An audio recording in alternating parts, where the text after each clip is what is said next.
ആരാധനാലയങ്ങൾക്കുമേൽ അവകാശവാദം ഉന്നയിച്ച് അവ പൊളിച്ചു വീഴ്ത്താനുള്ള രക്തവഴികൾ സൃഷ്ടിച്ച് ഒടുക്കം മതനിരപേക്ഷതയുടെ ശവക്കുഴിയിലേക്ക് മന്ദിരങ്ങൾ പൊളിച്ചിടാൻ പണിയെടുക്കുന്ന സംഘം പുതിയൊരു ഘോഷയാത്ര തുടങ്ങിക്കഴിഞ്ഞിരിക്കുന്നു. ഒരിക്കലും തീരാത്ത സംഘർഷങ്ങളിലും ചോരക്കുണ്ടുകളിലും നമ്മെ മുക്കി നിർത്താൻ ആഞ്ഞാഞ്ഞു നിൽക്കുന്ന അവർ ഉത്തർപ്രദേശിൽ 5 മനുഷ്യരുടെ ജീവൻ എടുത്തു കഴിഞ്ഞു. അത് ഒരു തുടക്കമാണ്. 1992 ഡിസംബർ 6 ഉത്തർപ്രദേശിലെ ബാബരി മസ്ജിദ് അടിച്ചുടയ്ക്കാൻ ആളുകളെ എത്തിച്ചത് നൂറുകണക്കിന് മനുഷ്യരെ കൊന്നിട്ട മരണവഴികളിലൂടെയായിരുന്നു. ഉണങ്ങിപ്പോയെന്ന് അവർ സംശയിക്കുന്ന ആ ചോരച്ചാലിലേക്ക് വീണ്ടും രക്തമൊഴുക്കാൻ ഉത്തർപ്രദേശിൽ തന്നെ പുതിയൊരു പള്ളിയെ മുന്നിൽ നിർത്തുന്നു ആ സംഘം. നൂറ്റാണ്ടുകൾക്ക് മുൻപ് നിർമ്മിക്കപ്പെട്ട സംഭാൽ മസ്ജിദ് മുഗൾ രാജാവിൻ്റെ അന്യായ നിർമ്മിതിയാണെന്ന വാദവുമായി രംഗത്ത് വന്നവർക്ക് നിയമത്തിൻ്റെ ഗേറ്റുകൾ തുറന്നു കൊടുത്തിരിക്കുന്നു കോടതികളും. ഇനി എന്തായിരിക്കും ഈ നാടിന് സംഭവിക്കുക? സമാധാന ജീവിതം എന്നത് നമുക്ക് വിധിച്ചിട്ടില്ലാത്ത ഒരു കനിയാണോ? സ്വാർത്ഥ രാഷ്ട്രീയ ലക്ഷ്യങ്ങൾക്കായി മനുഷ്യരെ തമ്മിലടിപ്പിച്ച് ചോര കുടിക്കുന്ന കിരാതന്മാരെ ഈ സമൂഹം ശരിയായി തിരിച്ചറിയുമോ? ഈ രാജ്യം ഒരു ശാപഭൂമികയാകാതിരിക്കാൻ മുൻഗാമികൾ താഴിട്ട് പൂട്ടിവെച്ച ഭൂതങ്ങളെയെല്ലാം കോടതികൾ തന്നെ തുറന്നു വിടുകയാണോ? മുഗൾ ചക്രവർത്തി ബാബറിൻ്റെ കാലഘട്ടത്തിൽ പണികഴിപ്പിച്ച മുസ്ലിം ആരാധനാലയമാണ് ഷാഹി ജമാ മസ്ജിദ്. 1526 530 ഇടയിലാണ് ആ പള്ളി നിർമ്മിച്ചത് എന്ന് കരുതുന്നു. പാനിപ്പത്തിലെ മസ്ജിദും ബാബരി മസ്ജിദും ബാബറിൻ്റെ തന്നെ ഭരണകാലത്ത് നിർമ്മിച്ചവയാണ്. ഷാജഹാൻ്റെയും ജഹാംഗീറിൻ്റെയും കാലത്ത് അവർ മസ്ജിദ് പരിപാലിക്കുകയും അറ്റകുറ്റപ്പണികൾ ചെയ്യുകയും ചെയ്തതായി ചരിത്രരേഖകൾ പറയുന്നു.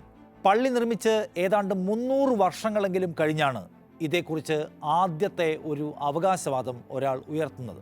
1878 ഛദ്ദ സിംഗ് എന്ന ഉത്തർപ്രദേശ് സ്വദേശി പള്ളി ഹിന്ദു ക്ഷേത്രമാണെന്നും അത് ഹിന്ദുക്കൾക്ക് ആരാധനയ്ക്ക് വിട്ടു നൽകണം എന്നും ആവശ്യപ്പെട്ട് കോടതിയെ സമീപിച്ചുവെങ്കിലും അത് അംഗീകരിക്കപ്പെട്ടില്ല.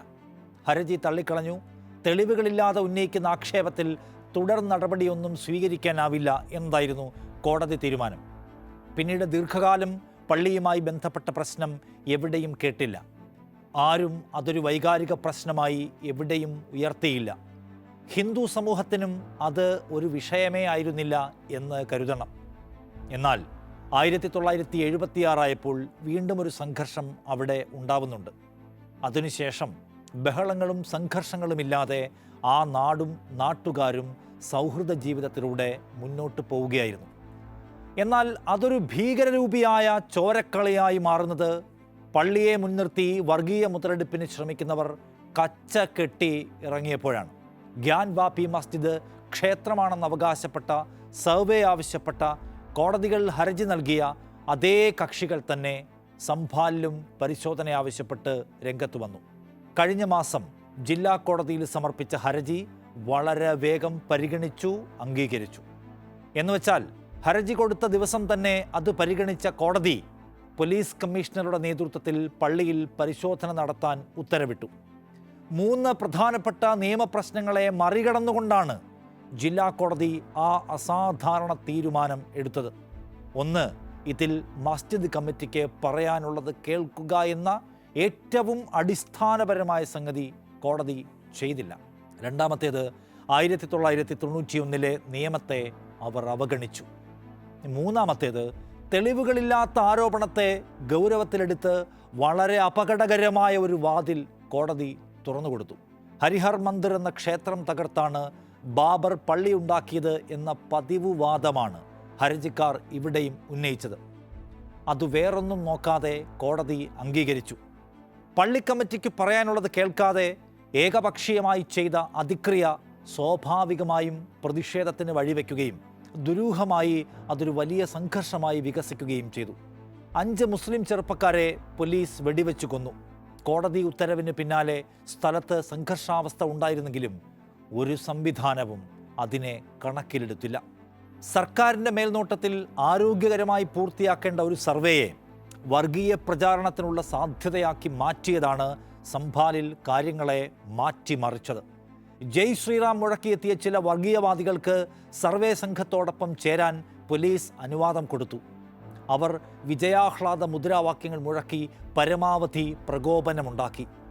മസ്ജിദ് മാനേജ്മെൻറ്റിനെ അറിയിക്കാതെയാണ് സർവേ സംഘം പള്ളിയിലേക്ക് എത്തിയത്. പരമാവധി പ്രകോപനമുണ്ടാക്കുക എന്ന ഉദ്ദേശം സർവേ സംഘത്തിനുണ്ടായിരുന്നു എന്ന് സ്വാഭാവികമായും സംശയിക്കണം. സർവേക്കാർക്കൊപ്പം വർഗീയവാദികളെ അഴിഞ്ഞാടാൻ അനുവദിച്ച പോലീസ് വെടിവെപ്പിൽ മരിച്ചവരുടെ കുടുംബാംഗങ്ങളെ സന്ദർശിക്കാൻ പോയ പ്രതിപക്ഷ നേതാക്കളെ വഴിയിൽ തടഞ്ഞു എന്നതും കാണണം. അവരെ കാര്യങ്ങളൊക്കെ മനസ്സിലാക്കി, അവരുടെ പ്രയാസങ്ങൾ മനസ്സിലാക്കി, നിയമപരമായിട്ട് അവർക്ക് എന്ത് സഹായം വേണം എന്നിത്യാദി കാര്യങ്ങൾ മനസ്സിലാക്കാൻ വേണ്ടിയുള്ള ദൗത്യമാണ് ഞങ്ങളിത്. അതിനു വേണ്ടിയിട്ടാണ് ഞാൻ പോയിക്കൊണ്ടിരിക്കുന്നത്. പക്ഷെ അതിന് മുമ്പ് തന്നെ അങ്ങനെയാണെങ്കിൽ അവർ എവിടെയെല്ലാം തടയുന്ന ആളുകളെ പോലീസ് പറഞ്ഞത് ഒരു നിലക്കും അങ്ങോട്ട് കടത്തിവിടില്ല. സംസ്ഥാന സർക്കാർ ഇക്കാര്യത്തിൽ നിർഭാഗ്യകരമായ സമീപനം എടുക്കുന്നുവെന്ന വിമർശനം എല്ലാ കോണുകളിൽ നിന്നും ഉയർന്നു വരികയാണ്. കഴിഞ്ഞ ലോക്സഭാ തെരഞ്ഞെടുപ്പിൽ ഉത്തർപ്രദേശിലുണ്ടായ കനത്ത തോൽവി പുതിയ തീക്കളികൾക്ക് ഭരണ പാർട്ടിയെ പ്രചോദിപ്പിക്കുകയായിരിക്കുമോ? നിർമ്മാണം പൂർത്തിയായ ക്ഷേത്രങ്ങളല്ല, പൊളിച്ചു വീഴ്ത്താനുള്ള ആക്രോശങ്ങളാണ് വോട്ട് തരിക എന്ന് അവർ തിരിച്ചറിയുന്നുണ്ടാവും. ഹിന്ദുത്വ രാഷ്ട്രീയത്തിൻ്റെ മഹാഭൂമികയെന്ന് സ്വയം വിചാരിച്ചിരുന്ന ഉത്തർപ്രദേശ് തിരികെ പിടിക്കാനുള്ള അറ്റ കയ്യിൽ നമുക്ക് എന്തൊക്കെയാവും അവർ നഷ്ടപ്പെടുത്തുക? സമാധാനം എന്നത് നമുക്ക് ഇനിയും ഏറെ ദൂരെയാണോ? വിഷ്ണു ശങ്കർ ജെയിൻ എന്ന അഭിഭാഷകനാണ് പല പള്ളികൾക്കും മേലെന്ന പോലെ സംഭാലിലെ മുസ്ലിം പള്ളിക്ക് നേരെയും അവകാശവാദം ഉന്നയിച്ച് കോടതിയെ സമീപിച്ചത്. സംഘപരിവാറിൻ്റെ ഇത്തരം രാഷ്ട്രീയ പദ്ധതികൾക്ക് അനുഗുണമാകുന്ന പള്ളിത്തർക്കങ്ങളിലെല്ലാം വിഷ്ണു ജെയിനെയോ അയാളുടെ പിതാവിനെയോ നമുക്ക് കാണാൻ കഴിയും. രാജ്യത്തെ പുരാതന പള്ളികളെല്ലാം പട്ടികപ്പെടുത്തി അവയിൽ പലതിനും മേലെ തെളിവുകളുടെ പിൻബലമില്ലാതെ അവകാശവാദം ഉന്നയിക്കുന്നതാണ് രീതി. പോകെ പോകെ വിഷ്ണു ശങ്കർ ജെയിൻ എന്ന അഭിഭാഷകൻ്റെ ഹർജി കണ്ടാൽ അതൊന്നും തള്ളാനൊക്കില്ല എന്നൊരു മനോനിലയിലേക്ക് നമ്മുടെ കോടതികൾ വന്നോ എന്ന് പോലും സംശയിക്കണം. വാരാണസിയിലെ ഗ്യാൻവാപിയിലും ഈദ്ഗാഹ് മസ്ജിദിലും ആഗ്രയിലെ താജ്മഹലിലും കുത്തബ് മിനാറുമായി ബന്ധപ്പെട്ട തർക്കത്തിലുമെല്ലാം ഹരിശങ്കർ ജെയിനെയോ മകൻ വിഷ്ണു ശങ്കർ ജെയിനെയോ കാണാൻ കഴിയും. ഏറ്റവും ഒടുവിലത്തേതാണ് സംഭാൽ. ഇത് വിഷ്ണു ശങ്കർ ജെയിനോ അയാളുടെ പിതാവോ സ്വന്തം താല്പര്യത്തിനായി ചെയ്തു കൂട്ടുന്ന സംഗതികളല്ലെന്ന് ഒറ്റ നോട്ടത്തിൽ തന്നെ മനസ്സിലാവും. അതിനെല്ലാം പിന്നിൽ സംഘപരിവാരത്തിൻ്റെ വലിയ ആസൂത്രണമുണ്ട്. തർക്കം സൃഷ്ടിക്കുക, കോടതികളിൽ ഹർജികൾ ഉണ്ടാക്കുക, ആൾക്കൂട്ടത്തെ തെരുവിലിറക്കുക, വിദ്വേഷം പ്രസംഗിക്കുക, കലാപാഹ്വാനങ്ങൾ നടത്തുക, ഒടുക്കം പൊളിക്കുക, ഇവയെല്ലാം ഒരു ചരടിൽ കോർത്ത ഘടകങ്ങളായി ഈ ആസൂത്രണത്തിനകത്ത് പ്രവർത്തിക്കുന്നുണ്ട്. 91 ആരാധനാലയ നിയമം അപ്രസക്തമാക്കി ഗ്യാൻവാപിയിൽ സർവേ നടത്താൻ തീരുമാനിച്ച കോടതി ഉത്തരവിനെ ചരിത്രപരമെന്നാണ് വിഷ്ണു ശങ്കർ ജെയിൻ വിശേഷിപ്പിച്ചത്. മസ്ജിദിൻ്റെ ഉടമസ്ഥാവകാശം നേടുന്നതിനുള്ള ഹിന്ദുക്കളുടെ ആദ്യ ചുവടുവയ്പ്പാണിതെന്ന് വിഷ്ണു ശങ്കർ ജെയിൻ പറയുന്നു. 86 ഫെബ്രുവരി 1 ബാബരി തർക്കകാലത്ത് ജസ്റ്റിസ് KM പാണ്ഡെ പള്ളിയുടെ പൂട്ടുകൾ തുറക്കാൻ ഉത്തരവിട്ടതിന് സമാനമാണിതെന്ന്, ഇത് വഴിത്തിരിവാണെന്ന് വിഷ്ണു ശങ്കർ ജെയിൻ ഊറ്റം കൊണ്ടു. അല്ലെങ്കിലും ഈ കാണുന്നതൊക്കെ ബാബരി കഥയുടെ ആവർത്തനങ്ങളല്ല എന്ന് അറിയാത്തവരായി ആരുണ്ട് ഈ രാജ്യത്ത്? പക്ഷേ ബാബരിയുടെ പതനത്തേക്കാൾ വേഗത്തിൽ വിജയമാർജിക്കാൻ ഹിന്ദുത്വർക്ക് കഴിയുന്നു എന്ന പ്രത്യേകത ഗ്യാൻവാപിയുടെയും സംഭാലിൻ്റെയും ഒക്കെ കാര്യത്തിലുണ്ട്. രക്തരൂക്ഷിതമായ രഥയാത്രകളും കലാപങ്ങളുമൊന്നും അവർക്കതിനായി വേണ്ടിവരുന്നില്ല. ഇന്ത്യൻ മതേതരത്വം അതിവേഗം സംഘപരിവാരത്തിന് കീഴ്പ്പെട്ടു കൊടുക്കുന്നു. പള്ളി പൊളിക്കണമെന്നല്ല, പള്ളിയിൽ ആരാധനയ്ക്ക് അവകാശം വേണമെന്നാണ് ഗ്യാൻവാപിയിൽ ഹിന്ദുത്വത്തിൻ്റെ ആവശ്യം.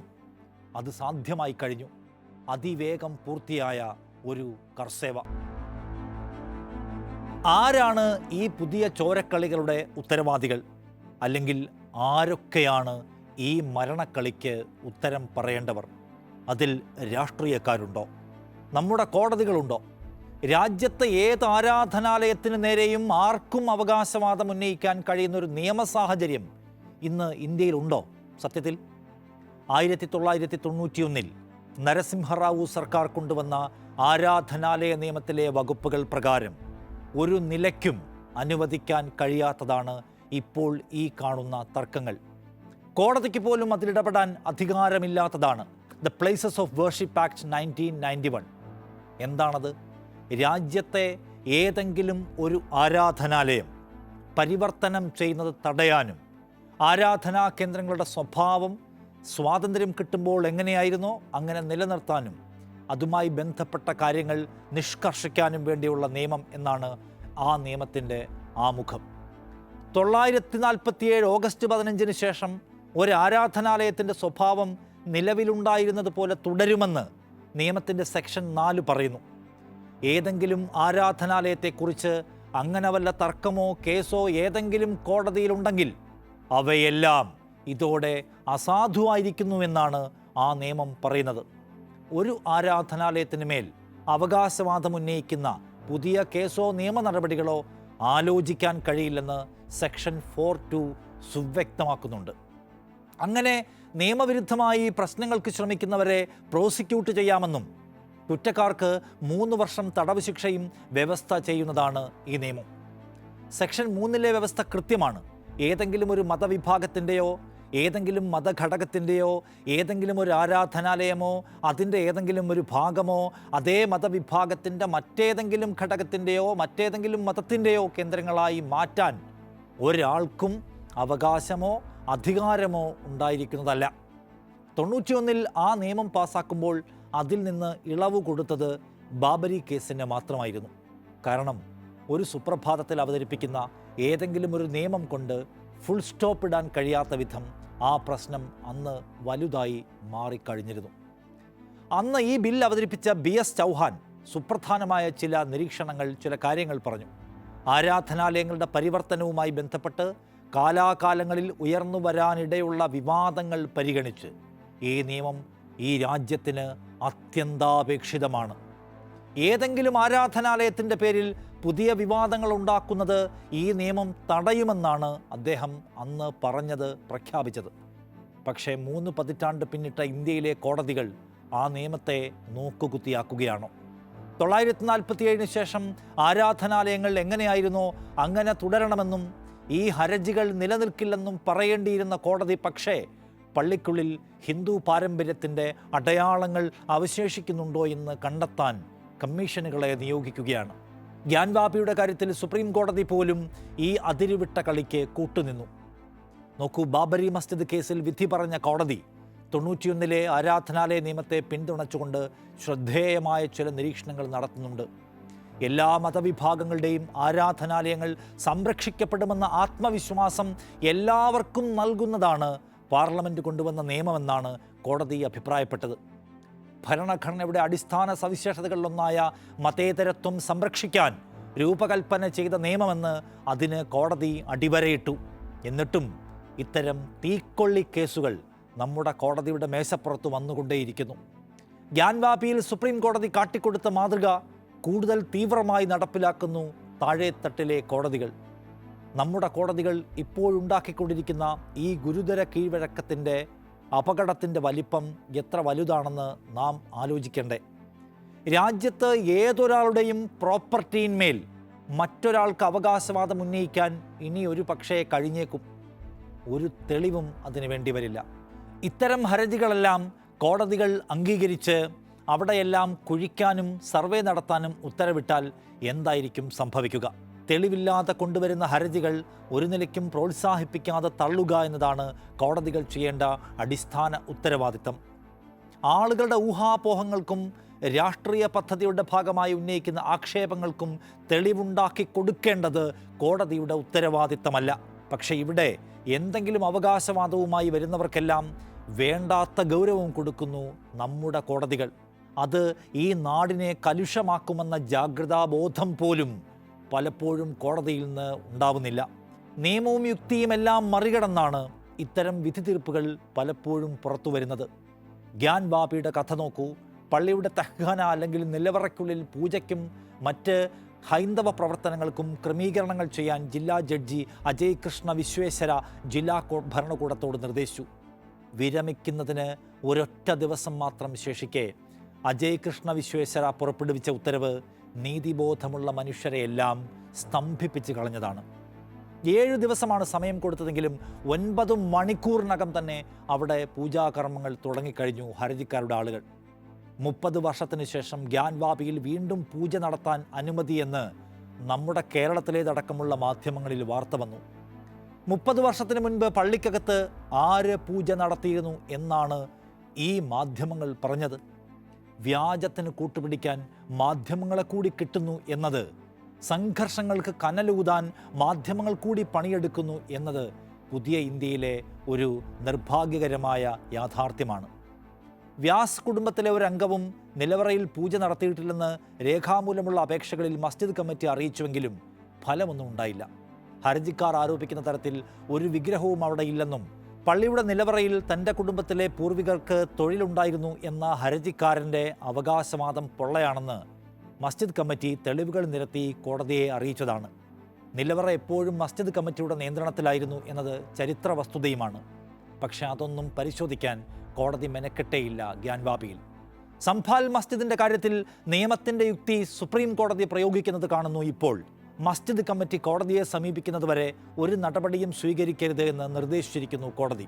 സംഭാലിൽ സമാധാനവും ഐക്യവും ഉറപ്പിക്കാൻ ഉത്തർപ്രദേശിലെ യോഗി സർക്കാരിനോട് കോടതി ആവശ്യപ്പെട്ടിട്ടുണ്ട്. അതിൽ അവർ എന്ത് നടപടി സ്വീകരിക്കുമെന്ന് നോക്കിക്കാണണം. ജനുവരി 8 വരെ പള്ളി സർവേയുമായി ബന്ധപ്പെട്ട തുടർ നടപടികളിൽ നിന്ന് വിട്ടുനിൽക്കാൻ വിചാരണ കോടതിയോട് സുപ്രീം കോടതി നിർദ്ദേശിച്ചിരിക്കുന്നു. വിചാരണ കോടതിയുടെ സർവേ ഉത്തരവ് ഹൈക്കോടതിയിൽ ചോദ്യം ചെയ്യാനും ഹർജി ഫയൽ ചെയ്ത് 3 ദിവസത്തിനകം ലിസ്റ്റ് ചെയ്യാനും പള്ളി കമ്മിറ്റിക്ക് കോടതി നിർദ്ദേശം നൽകിയിട്ടുണ്ട്. ഹൈക്കോടതി ഈ കേസ് പരിശോധിച്ച് ഉചിതമായ ഉത്തരവുകൾ പുറപ്പെടുവിക്കുന്നതുവരെ വിചാരണ കോടതി തുടർ നടപടികളൊന്നും സ്വീകരിക്കില്ല എന്ന് പ്രതീക്ഷിക്കുന്നതായി സുപ്രീം കോടതി പറയുന്നു. 1992 ബാബരി മസ്ജിദ് പൊളിക്കുന്നതിന് മുൻപ് അവിടെ അന്യായമായി ഒന്നും സംഭവിക്കരുത് എന്നും സ്റ്റാറ്റസ് കോ നിലനിർത്തണമെന്നും സുപ്രീം കോടതി ഒരു ഉത്തരവിട്ടിരുന്നു. പക്ഷേ എന്തുണ്ടായി? കോടതിയും ഈ ലോകമാകെയും നോക്കി നിൽക്കെ ഭരണകൂടത്തിൻ്റെ മൗനാനുവാദത്തോടു കൂടി തന്നെ വർഗീയവാദികൾ പള്ളി പൊളിച്ചു വീഴ്ത്തി. കോടതി ഉത്തരവ് നടപ്പാക്കുന്നതിൽ സംസ്ഥാന സർക്കാരും ഉദ്യോഗസ്ഥരും വരുത്തിയ വീഴ്ചയാണ് പള്ളി പൊളിക്കുന്നതിലേക്ക് കാര്യങ്ങളെ കൊണ്ടുപോയത് എന്ന് ചൂണ്ടിക്കാട്ടി മുഹമ്മദ് അസ്ലം എന്നയാൾ ഒരു കോടതിയലക്ഷ്യ ഹർജി ഫയൽ ചെയ്തു. 30 വർഷം തുടർ നടപടികളൊന്നും എടുക്കാതിരുന്ന കോടതി 4 വർഷം മുൻപ് ആ കേസ് അവസാനിപ്പിച്ചു. മസ്ജിദ് തകർത്ത സ്ഥലത്ത് ക്ഷേത്രം നിർമ്മിക്കാൻ അനുവാദം നൽകിക്കൊണ്ടുള്ള 2019 വിധിയെ മുൻനിർത്തി മറ്റെല്ലാ കേസുകളും അവസാനിപ്പിക്കുന്നു എന്നാണ് കോടതി അന്ന് ന്യായം പറഞ്ഞത്. പ്രസക്തി നഷ്ടപ്പെട്ടു അത്രേ. ഹർജിക്കാരൻ ജീവിച്ചിരിക്കുന്നില്ലെന്നും കോടതി എടുത്തു പറഞ്ഞു. വർഗീയ സംഘർഷ സാധ്യതകളെ മുൻകൂട്ടി കാണുക, അല്ലെങ്കിൽ അവ വലുതാകാതെ നോക്കുക, നിയമം മുഖം നോക്കാതെ നടപ്പിലാക്കുക, ഇതിലെല്ലാം നമ്മുടെ കോടതികൾ പലപ്പോഴായി സ്വീകരിച്ച ലളിതമായ സമീപനമാണ് നിർഭാഗ്യകരമായ സംഘർഷങ്ങൾക്ക് മിക്കപ്പോഴും തുടക്കം കുറിച്ചത് എന്നതും മറന്നുകൂടാ. അതാണ് ഈ കോടതിയലക്ഷ്യ ഹർജിയിൽ കാണാനുള്ളത്. പ്രസക്തി നഷ്ടപ്പെടുക കാലം പോകുമ്പോൾ. അങ്ങനെ കാലം പോകുമ്പോൾ പ്രസക്തി നഷ്ടപ്പെട്ടതിൻ്റെ പേരിൽ അവസാനിപ്പിക്കാനാണെങ്കിൽ ഇന്ന് ഇന്ത്യൻ കോടതികളിൽ കെട്ടുകെട്ടി അവസാനിപ്പിക്കേണ്ട എത്ര കേസുകളുണ്ടാവും? അതിലെവിടെയാണ് നീതി? അതിലെവിടെയാണ് നിയമം? ബാബരി പള്ളി പൊളിച്ച ശേഷം കാശി മഥുര ബാക്കി ഹേ, അയോധ്യ ഒരു തുടക്കം മാത്രമാണെന്നും കാശിയും മഥുരയും ഇനിയും പൊളിക്കാനുണ്ട് എന്ന അർത്ഥത്തിൽ ഹിന്ദുത്വവാദികൾ അന്നേ മുദ്രാവാക്യം മുഴക്കി മുന്നറിയിപ്പ് നൽകിയിട്ടുണ്ട്. മഥുരയിലും ഇതാ അവർ ഒരു ചുവട് മുന്നോട്ട് വെച്ചു കഴിഞ്ഞു. ബാബർ പള്ളി പണിതത് രാമക്ഷേത്രം തകർത്തുകൊണ്ടാണെന്ന ആരോപണമെങ്കിൽ ഔറംഗസീബ് കൃഷ്ണജന്മഭൂമിയിലെ കേശവദേവ ക്ഷേത്രം തകർത്തുകൊണ്ടാണ് മധുരയിലെ ഈദ്ഗാഹ് പള്ളി പണിതത് എന്നാണ് ആരോപണം. തെളിവുകൾ വല്ലതുമുണ്ടോ എന്ന് ചോദിച്ചാൽ ഇല്ല. പല ഘട്ടങ്ങളിലും അവകാശവാദം ഉയർന്നു വന്നുവെങ്കിലും കൃഷ്ണജന്മഭൂമി ട്രസ്റ്റ് രൂപീകരിക്കപ്പെട്ടതോടെ ആ സംഗതിയും വലുതായിട്ടുണ്ട്. 70കളിൽ ശ്രീകൃഷ്ണ ജന്മസ്ഥാൻ സേവാ സംസ്ഥാൻ എന്ന പേരിൽ ഈ മൂവ്മെൻറ്റിനെ അവർ സജീവമാക്കി. ഭൂമിക്ക് മേൽ അവകാശവാദം ഉന്നയിക്കുകയും അത് തർക്കമാക്കി മാറ്റുകയും ചെയ്തതോടെ 1974 കോടതി വ്യവസ്ഥകളോടെ മുസ്ലിങ്ങൾക്കും ട്രസ്റ്റിനുമായി ഭൂമി വിഭജിച്ചത് അംഗീകരിച്ചു, പ്രശ്നം തീർത്തു. ബാബരി മസ്ജിദ് വിഷയത്തിൽ വിജയം വരിച്ചതോടെയാണ് ഈദ്ഗാഹ് മസ്ജിദിന് താഴെ പഴയ ക്ഷേത്രാവശിഷ്ടങ്ങളുണ്ടെന്നും അത് കണ്ടെത്തി അമ്പലം നിർമ്മിക്കണമെന്നും ആവശ്യപ്പെട്ട് ഇപ്പോൾ പുതിയ ശബ്ദം ഉറക്കെ കേൾക്കുന്നത്. അങ്ങനെ മുൻപ് തള്ളിയ ഹർജി മഥുരയിലെ കോടതി ഇപ്പോൾ അനുവദിച്ചിരിക്കുകയാണ്. 91 നിയമമനുസരിച്ച് ഈ തർക്കം അംഗീകരിക്കാനാവില്ല എന്ന് പറഞ്ഞ കോടതി തന്നെയാണ് പുതിയ സാഹചര്യത്തിൽ ഹർജി സ്വീകരിച്ചിരിക്കുന്നത്. ഭരണഘടനയിലെ വിശ്വാസ സ്വാതന്ത്ര്യത്തെ മുൻനിർത്തി ഈ ഹർജി എടുക്കാമെന്നാണ് മഥുരയിലെ കോടതി പറഞ്ഞത്. നിലനിൽക്കുന്ന ഒരു നിയമത്തിന് മുകളിലൂടെ ഭരണഘടനാവാദം പറയേണ്ട ചുമതല ഭരണഘടനാ കോടതിക്കാണെന്നിരിക്കെ കീഴ്ക്കോടതികൾ ഭരണഘടനയെ പോലും വിവക്ഷിച്ചുകൊണ്ട് വിചിത്രമായ വിധികൾ പറയുന്നു. അയോധ്യയും കാശിയും മധുരയുമാണ് മുദ്രാവാക്യങ്ങളിൽ ഉയർന്നു കേൾക്കുകയെങ്കിലും നിരവധി പള്ളികളുടെ പട്ടിക തയ്യാറാക്കിയുള്ള നീക്കങ്ങൾ ഹിന്ദുത്വ സംഘടനകൾ സജീവമാക്കിയിട്ടുണ്ട്. അടിസ്ഥാനമില്ലാത്ത ആരോപണങ്ങളും വ്യാജ ചരിത്ര നിർമ്മിതിയുമെല്ലാം ഇതിൻ്റെ ഭാഗമാണ്. കുത്തബ് മിനാറും താജ്മഹലും പോലും മാറ്റിപ്പണിയേണ്ട കെട്ടിടങ്ങളുടെ പട്ടികയിലുണ്ട് എന്നതാണ് അത്ഭുതകരമായ കാര്യം.